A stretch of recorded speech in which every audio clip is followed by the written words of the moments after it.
Olá, boa noite. Boa noite. Polícia Federal prende o secretário de Transportes Metropolitanos de São Paulo, Alexandre Baldi. Ele é acusado de obter vantagens indevidas em contratos na área da saúde antes de ocupar o cargo no governo paulista. E você vai ver também. Ajuda humanitária começa a chegar ao Líbano depois da mega explosão no porto de Beirute. Órgãos internacionais pedem transparência nas investigações da tragédia. Desembargador que humilhou guardas em Santos descumpre novamente a obrigação de usar máscara em local público. Estado do Rio prorroga a quarentena até o dia 20 e mantém as escolas fechadas. Na capital fluminense, a Justiça suspende o decreto que permitia a abertura dos colégios particulares. Prefeitura de São Paulo faz testes de Covid-19 em crianças e adolescentes para decidir quando e como serão retomadas as aulas na rede municipal. Alexandre Baldi, secretário de Transportes do governo de São Paulo, foi preso hoje pela manhã pela Polícia Federal. Ele é um dos alvos da Operação Dardanários, que investiga desvios na saúde do Rio de Janeiro. A operação apreendeu também R$245 mil em dinheiro vivo em endereços localizados em Brasília, Goiânia e São Paulo. Alexandre Baldi estava no apartamento dele, que fica nos Jardins, área nobre de São Paulo, quando os agentes da Polícia Federal chegaram para cumprir o mandado de prisão, que foi expedido pela Justiça Federal do Rio de Janeiro. Baldi foi deputado federal e ministro das cidades no governo do ex-presidente Michel Temer, de 2017 a 2018. Segundo as investigações, ele teria usado a influência dos cargos para intermediar contratos, sobre os quais receberia um percentual. Alexandre Baldi é de Goiânia e, desde 2019, ocupa o cargo de secretário de Transportes Metropolitanos do estado de São Paulo. A operação investiga o pagamento de vantagens indevidas à organização criminosa que negociava e intermediava contratos em diversas áreas. A operação é um desdobramento da Lava Jato que apura desvio de recursos do estado do Rio de Janeiro repassados para uma organização social que administrou vários hospitais no Rio e em outros locais do país. De acordo com o Ministério Público Federal, existiu um conluio entre empresários e agentes públicos que tinham por finalidade contratações dirigidas especialmente na área da saúde. Além de Baldi, outras 5 pessoas foram presas nesta quinta-feira. Entre elas, um pesquisador da Fiocruz do Rio de Janeiro. Ao todo, os agentes fizeram buscas em 11 endereços. Em uma casa em Brasília, atribuída a Baldi, a Polícia Federal encontrou R$90 mil guardados em um cofre. As investigações avançaram a partir da colaboração premiada de ex-diretores da organização social Pró-Saúde, na qual, à época, existiu uma geração de Caixa 2 com superfaturamento de contratos que eram custeados pelos repasses feitos pelo governo do Rio de Janeiro. Em nota, o governador de São Paulo, João Dória, reforçou que as investigações não têm relação com a atual gestão e que o caso não tem implicação na atuação de Alexandre Baldi na Secretaria de Transportes Metropolitanos. O governo do estado de São Paulo informou que Alexandre Baldi pediu licença do cargo de secretário de Transportes Metropolitanos pelo período de 30 dias, a partir de amanhã, para se concentrar na defesa dele. Em nota, a assessoria de comunicação de Baldi diz que foi exagerado determinar prisão por supostos fatos ocorridos em 2013 e que ele sempre esteve à disposição para esclarecimentos. A executiva estadual do Progressistas, também em nota, o PP, partido dele, de Baldi, manifestou confiança em Baldi, que exerce a presidência do partido em Goiás. A Pró-Saúde informou que desde 2017 tem colaborado com as investigações e vem adotando ações para o fortalecimento de sua integridade institucional. A Polícia Federal cumpriu na manhã de hoje 6 mandados de busca e apreensão pela Operação Nudos, que investiga fraudes na compra de aventais descartáveis pela Autarquia Hospitalar Municipal de São Paulo. As investigações começaram em março deste ano, a partir de uma suspeita do Tribunal de Contas da União. Hoje, a Justiça expediu 6 mandados de busca e apreensão a empresas e casas de empresários nas cidades de São Paulo e Osasco. O inquérito apura fraudes em 2 contratações emergenciais de aventais descartáveis feitas pela Autarquia Hospitalar da Prefeitura de São Paulo. As empresas que participaram, elas estavam intimamente ligadas entre si e elas não tinham condições, não tinham expertise, não tinham condições de fornecimento desse material. Aprofundando a investigação, a gente identificou um segundo contrato em que eles também participaram apenas para fornecimento de orçamentos, porque foi uma outra empresa que ganhou essa licitação. Para essas duas contratações feitas sem licitação, foram gastos R$11.139.000, quantia que havia sido destinada pelo governo federal ao combate à pandemia do novo coronavírus. Durante a operação, foram apreendidos computadores, documentos e os aventais fornecidos para os hospitais municipais de São Paulo. O que a Polícia Federal agora tenta entender é o que justifica um material tão caro. Uma das justificativas apresentadas é que esses aventais teriam uma proteção antibactericida. A investigação agora segue em sigilo. Os crimes apurados são fraude à licitação, associação criminosa, corrupção e peculato. Se os crimes forem comprovados, os responsáveis podem pegar até 25 anos de prisão.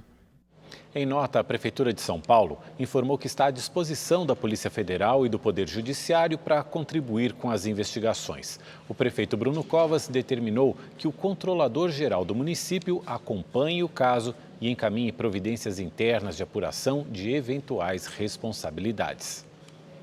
Um vereador de Duque de Caxias, na Baixada Fluminense, foi alvo de uma operação de desvio de combustíveis. O esquema gerava lucro de cerca de R$1,5 milhão por mês. Os policiais estiveram em diversos endereços ligados ao vereador Alex Rosa, do PSL, para cumprir 13 mandados de busca e apreensão. Entre os alvos da operação, pontos comerciais, a residência e o gabinete dele na Câmara Municipal de Duque de Caxias, na Baixada Fluminense. Alex Rosa é suspeito de envolvimento com a máfia dos combustíveis. No esquema, conhecido como bica ou baldinho, motoristas de caminhões-tanque usam depósitos próximos às distribuidoras para desviar parte do material sem sair da rota. No depósito, a quadrilha altera os lacres para enganar os destinatários das cargas. O combustível desviado então é redistribuído e vendido a preços de mercado.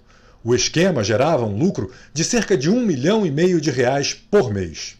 As investigações começaram em junho, quando a polícia descobriu um depósito em Campos Elíseos, distrito de Duque de Caxias, onde os integrantes do esquema desviavam milhares de litros de combustível.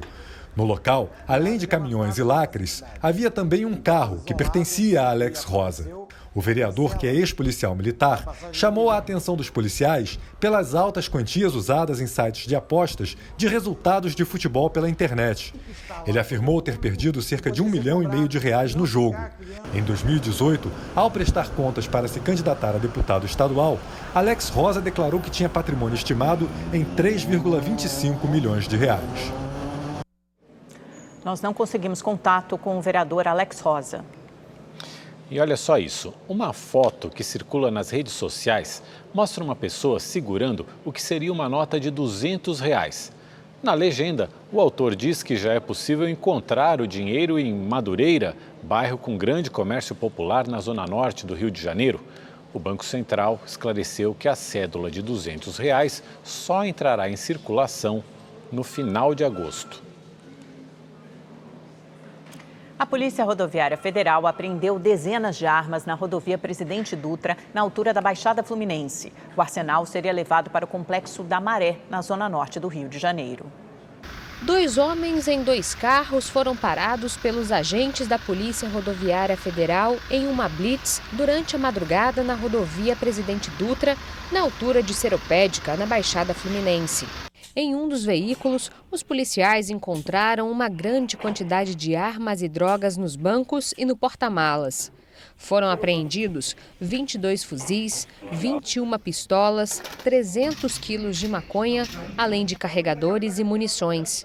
O material foi avaliado em mais de R$3 milhões. Os 2 homens disseram à polícia que saíram do Paraguai e todo o carregamento seria levado para o Complexo da Maré, na zona norte do Rio. Chama atenção principalmente que todas essas pistolas elas possuem mira laser, um dos fuzis tem uma mira telescópica para tiro de precisão, então com certeza é um prejuízo milionário para essa quadrilha de traficantes do Complexo da Maré. O secretário especial de Comunicação Social da Presidência da República, Fábio Weingarten, foi vítima de uma tentativa de assalto hoje em São Paulo. Ele reagiu e ajudou a prender o bandido. O secretário não ficou ferido. A tentativa de assalto aconteceu na rua Bela Sintra, próximo à região central da cidade. Era por volta do meio-dia quando um criminoso em uma moto, fingindo estar armado, abordou o secretário, que reagiu. Armado, Weingarten perseguiu o bandido, que foi rendido até a chegada dos policiais. Nestas imagens, dá para ver o secretário apontando a arma para o criminoso, que está caído no chão. Segundo a polícia, o bandido já tem passagem por porte ilegal de arma e tentativa de assalto. Na data de hoje, por volta do meio-dia, o ministro estava andando pela rua Bela Sintra, quando o criminoso chegou em uma moto, desceu do veículo e abordou o ministro, fazendo menção de estar armado, exigindo o seu relógio. O ministro reagiu, perseguiu o criminoso, conseguiu detê-lo a algumas quadras, acionou a polícia militar e a ocorrência foi apresentada aqui no 78DP. Segundo a polícia, Weingarten possui o porte de arma para a pistola que usou ao reagir ao assalto. Em Belo Horizonte, traficantes usavam um parque público da zona sul da cidade para esconder drogas. O material foi encontrado em uma área de difícil acesso e avaliado pela Polícia Militar em cerca de R$100 mil. A droga estava no meio de uma mata no Parque das Mangabeiras, que por causa da pandemia está fechado para visitações. Sem movimento, a reserva acabou se transformando em um esconderijo para os traficantes de uma favela vizinha. Segundo a polícia, parte da cerca do parque foi quebrada para facilitar o acesso dos criminosos. Em uma bolsa escondida no meio de uma trilha, os policiais encontraram cerca de 3 mil porções pequenas e aproximadamente 300 trouxinhas de maconha. Em outro local, mais adentro da mata, os militares encontraram alguns baldes com 22 barras da mesma droga. Uma balança de precisão e um vasto material para a embalagem também foram apreendidos. As buscas duraram aproximadamente 4 horas e contaram com a ajuda de cães farejadores. Ainda segundo a Polícia Militar, a investigação do Serviço de Inteligência durou 2 meses. Ninguém foi detido até o momento. Um acidente inusitado no Pará chamou a atenção de quem passava pelo local. Uma motociclista caiu num bueiro depois de ser atingida por um carro. O acidente aconteceu em Paragominas, no sudeste do Pará. Imagens de câmeras de vigilância mostram um carro vermelho fazendo uma conversão à esquerda, quando uma moto na direção contrária colide com o veículo. Na batida, a motociclista é jogada no chão, desliza pelo asfalto e vai parar dentro de um bueiro. O motorista do carro desce para ajudar e parece não acreditar no que vê. Na sequência, outros motoristas aparecem para prestar socorro. A vítima conseguiu ser resgatada quando a tampa do bueiro foi levantada. Não há informações sobre o estado de saúde da mulher. O desembargador do Tribunal de Justiça de São Paulo, Eduardo Siqueira, que há 20 dias ofendeu e tentou intimidar guardas municipais ao ser multado por estar sem a máscara, foi visto novamente sem a proteção durante uma caminhada em Santos, no litoral paulista. O magistrado foi fotografado com acessório no pescoço por uma moradora da região. Em nota, o desembargador diz que há anos faz o percurso com a mesma roupa e que desde o incidente com os guardas civis vem usando a máscara. O episódio, que aconteceu no dia 18 de julho, rendeu ao desembargador uma investigação por parte do Conselho Nacional de Justiça. Já os guardas municipais receberam homenagem pela conduta exemplar. E você que é assinante do Rede TV Plus tem chances de ganhar no novo Festival de Prêmios A Chave é Sua.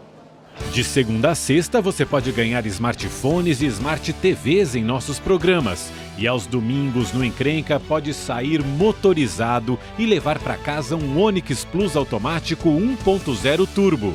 E tem mais! No final da promoção, o sorteio é de uma incrível Mercedes Classe A 200 Sedã. Então já sabe, se você não é assinante, ainda dá tempo. Acesse redetvplus.com.br ou aponte a câmera do seu celular para o QR Code aqui na tela. E se você já é assinante, parabéns e boa sorte! A Prefeitura de São Paulo começou a fazer testes para detectar a Covid-19 em crianças e adolescentes que são estudantes da Rede Municipal de Educação. A ação pretende orientar e auxiliar as autoridades para o retorno seguro às aulas presenciais na capital. Confira na reportagem de Murilo Rincon. Logo cedo, profissionais de saúde já estavam nas casas dos estudantes. Eles foram sorteados a partir de dados fornecidos pela Secretaria Municipal de Educação. Brian mora em São Mateus, na zona leste de São Paulo, e foi um dos selecionados. A mãe dele precisou assinar um documento autorizando o filho a participar da ação. Depois, foi só coletar o sangue de Brian. Ele foi corajoso e ganhou um presente. Doeu na hora do Brian?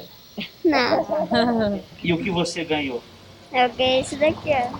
A raquete de ping-pong. Para esta primeira fase, foram selecionados para a testagem 6.000 alunos entre 4 e 14 anos de idade que estão matriculados desde a pré-escola até o 9º ano do ensino fundamental. A pesquisa contará com mais 3 fases e deverá testar um total de 24.000 alunos. Agora a amostra ela segue para a unidade de saúde, né?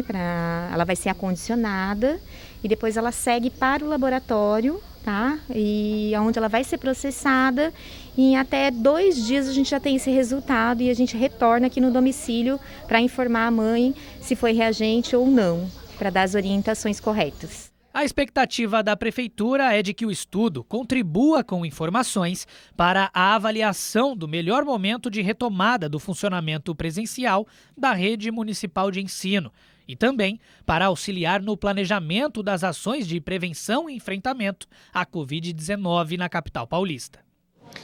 No Rio de Janeiro, o governo do estado prorrogou até o dia 20 de agosto as medidas de isolamento social. De acordo com o decreto, as aulas presenciais permanecem suspensas nas escolas das redes pública e privada. Foram liberadas apenas atividades práticas de cursos da área de saúde em instituições particulares de ensino superior. Também segue obrigatório o uso de máscaras nos transportes públicos e em estabelecimentos comerciais. Os eventos esportivos com público, shows e festas continuam proibidos. Os cinemas e teatros também permanecem fechados. E o Tribunal de Justiça suspendeu hoje o decreto da Prefeitura do Rio que permitia a reabertura das escolas particulares de forma facultativa. Segundo a decisão, qualquer outro ato para promover o retorno das atividades educacionais nas creches e em escolas privadas implicará em multa diária de R$10.000. Após 4 meses fechados, os colégios da rede privada da capital fluminense foram liberados para voltar a funcionar na última segunda-feira. Em nota, a Prefeitura do Rio afirmou que concede autorização para o retorno somente no campo da vigilância sanitária e que são as próprias escolas que decidem se voltam ou não às atividades. Depois de quase 5 meses fechados, os shoppings de Belo Horizonte reabriram hoje.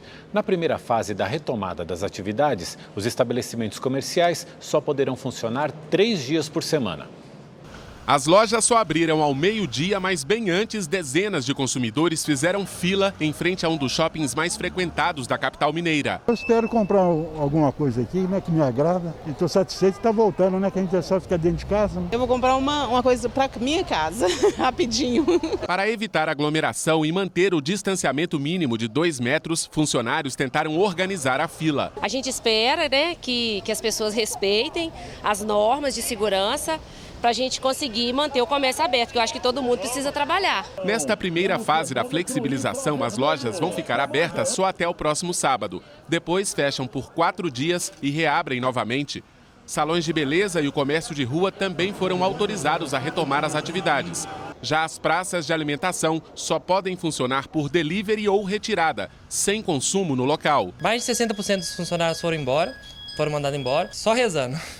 Que está muito complicado. Para atrair os clientes nessa retomada, muitas lojas fizeram promoções para o Dia dos Pais. Carla estava ansiosa para voltar ao trabalho. Foi terrível, né? Porque eu dependo de vender, eu sou comissionado.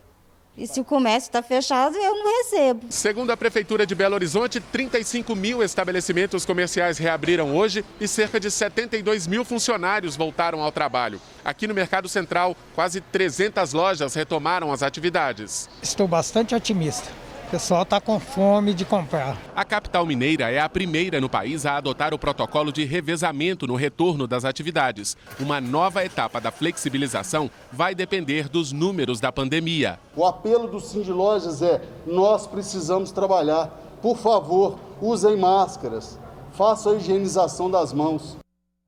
O Tribunal de Contas da União e outros 4 órgãos do governo, como a Controladoria Geral da União e o Ministério da Justiça, assinaram hoje um acordo de cooperação técnica para o combate à corrupção, em especial sobre a realização de acordos de leniência com empresas acusadas de desvio de recursos públicos. Os acordos de leniência são delações premiadas feitas pelas empresas que decidem colaborar nas investigações. No termo assinado, os órgãos públicos devem agir de forma coordenada, respeitando as respectivas atribuições e competências. De acordo com o documento, as instituições também poderão estabelecer compensação ou abatimento de multas pagas pelas empresas investigadas. E a partir de hoje, os bares de São Paulo podem funcionar até um pouco mais tarde, até às 10 horas da noite. A repórter Carolina Rigengo está na Vila Madalena, que é o tradicional bairro boêmio aqui da capital paulista, e tem as informações. Boa noite, como é que está o movimento? Aparentemente, nesse bar que você está, a coisa está bem tranquila. Oi, Mauro. Boa noite para você, para Amanda e para todos. Sim, pelo menos por enquanto. O pessoal está chegando aos poucos, tem muita gente que nem sabe que hoje é a primeira noite com essa abertura até às 10 horas. É importante a gente destacar que somente as cidades que estão há pelo menos há 2 semanas na fase amarela do Plano São Paulo é que tiveram essa permissão. São aqui a capital paulista, o ABC e também a Grande São Paulo. Esses proprietários podem ficar até às 10 horas da noite, mas o período de abertura é de só 6 horas. O que eles podem escolher é se querem de maneira fracionada. Existe aí uma outra recomendação, que os proprietários priorizem aqueles clientes que querem fazer uma reserva antecipada. E o que não mudou? Aquelas regras de segurança que a gente já conhece. 40% da capacidade apenas. Todos os estabelecimentos têm que oferecer álcool gel. Todos os molhos devem ser oferecidos em sachês. O cardápio só se for digital ou então na parede. E é claro, o uso sempre das máscaras. A gente só pode utilizar sem máscara a hora que estiver sentado na mesa para comer. Carolina Rigengo, de São Paulo, para o Rede TV News.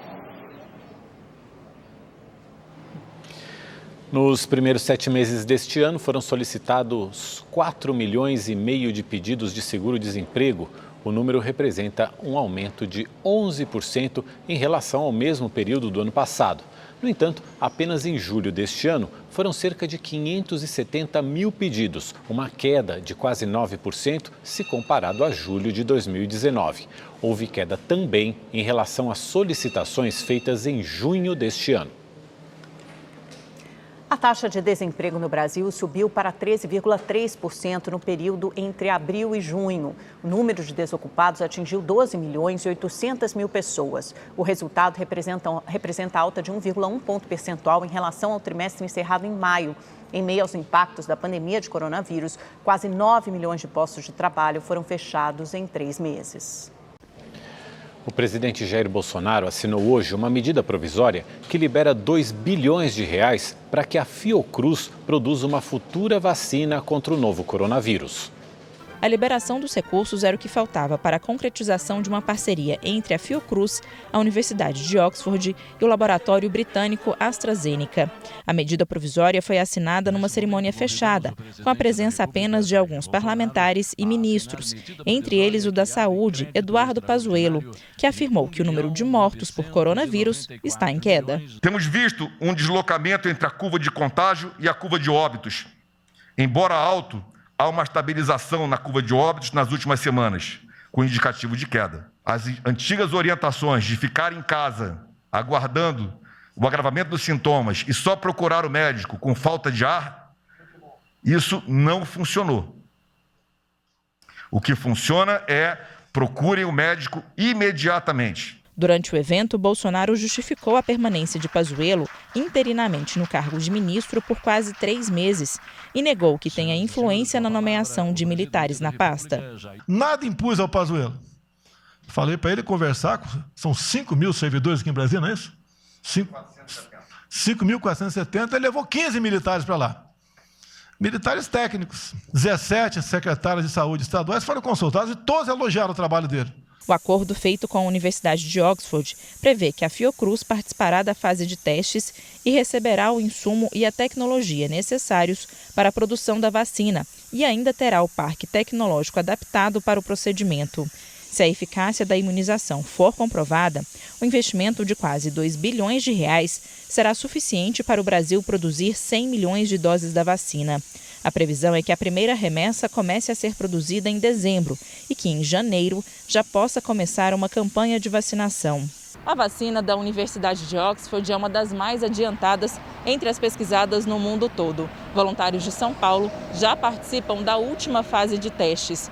Como existe uma corrida em busca da imunização contra o coronavírus, o governo considera importante assumir o risco da pesquisa, mesmo sem ter a garantia da eficácia comprovada. A avaliação é que mesmo que a vacina não funcione, o acordo vale a pena pela tecnologia adquirida. Assinamos esse protocolo no passado, passamos a fazer parte desse seleto grupo. A nossa contrapartida basicamente é financeira do momento, com algumas pessoas também, mas basicamente financeira do momento, quase 2 bilhões de reais. Talvez em dezembro, dezembro, janeiro, exista a possibilidade da vacina, e daí esse problema estará aí vencido poucas semanas depois. Na parte da manhã, o presidente Jair Bolsonaro já tinha participado de um outro evento, uma cerimônia de promoção de oficiais generais. Para uma plateia de militares, Bolsonaro falou que ele tem tranquilidade para governar por causa das Forças Armadas. Também hoje, o presidente sancionou o projeto de lei de auxílio às empresas aéreas.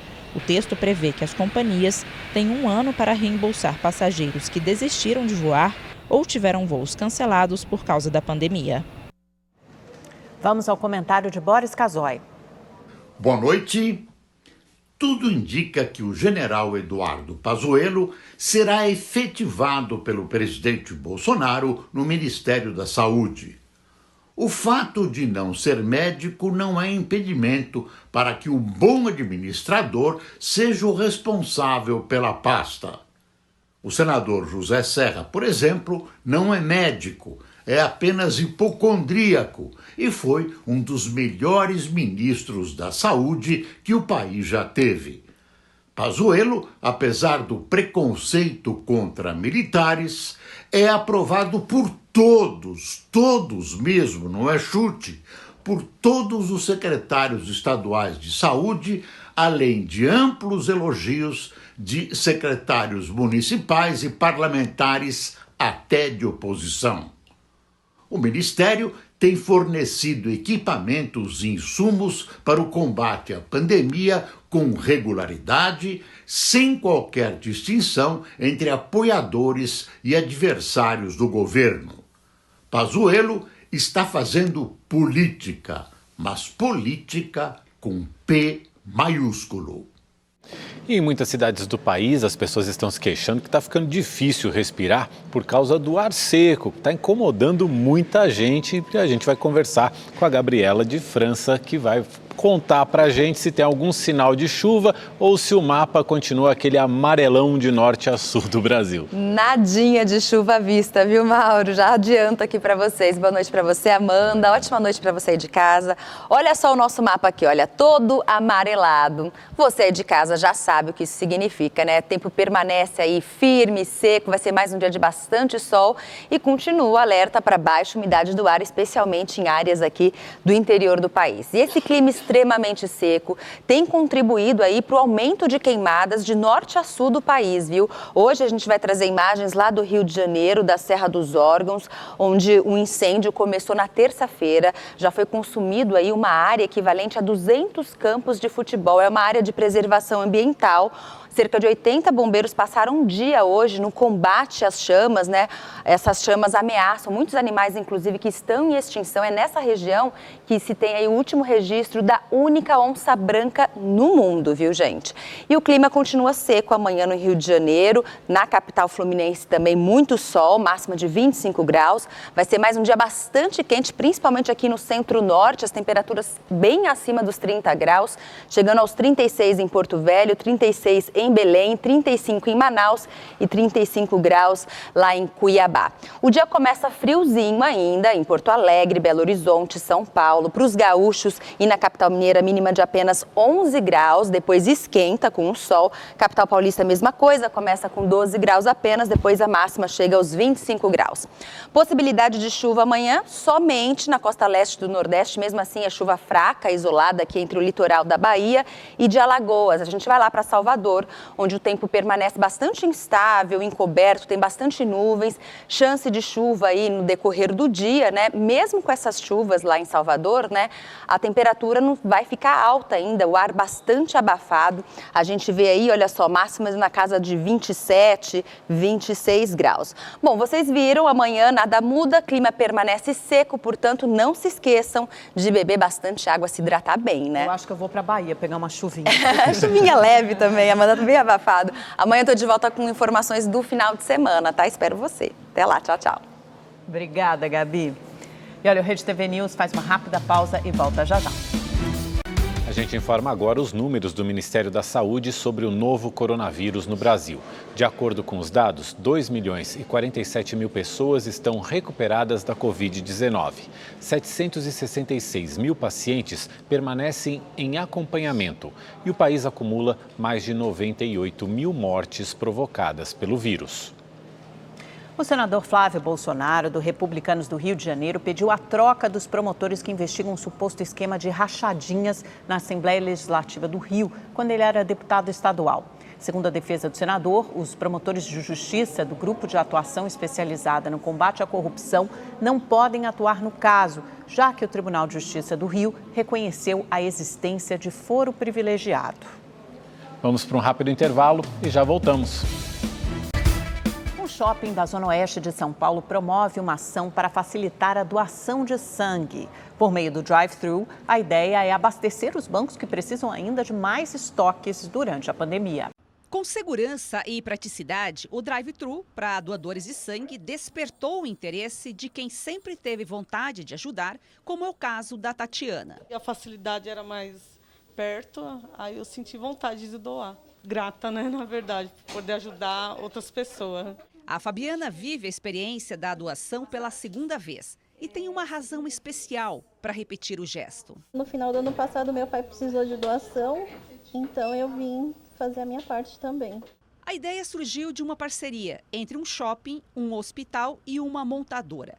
Juntos, eles transformaram essa carreta numa unidade móvel de coleta de sangue. As doações são agendadas pelo WhatsApp. A coleta é feita às segundas, quartas e sextas. A ação começou no dia 18 de julho e vai até 14 de agosto. Já foram coletadas 120 bolsas de sangue. O material é encaminhado para hospitais públicos e privados de acordo com a necessidade. Desde que a pandemia se iniciou, principalmente agora que a gente já tem alguns meses, os estoques realmente foram bastante afetados, até por conta das recomendações de minimizar a mobilidade e deslocamentos e também o distanciamento social. O sangue é responsável pelo transporte de nutrientes, oxigênio e outras substâncias importantes para o funcionamento do corpo. Quando ocorre a perda de mais de 30% do líquido, a transfusão é necessária para evitar o agravamento de doenças que podem levar à morte. É aí que entra a boa ação. O sangue do doador já está pronto para circular em outro organismo e salvar uma vida. A Rede TV News fica por aqui. Boa noite. Obrigado pela companhia, boa noite e até amanhã.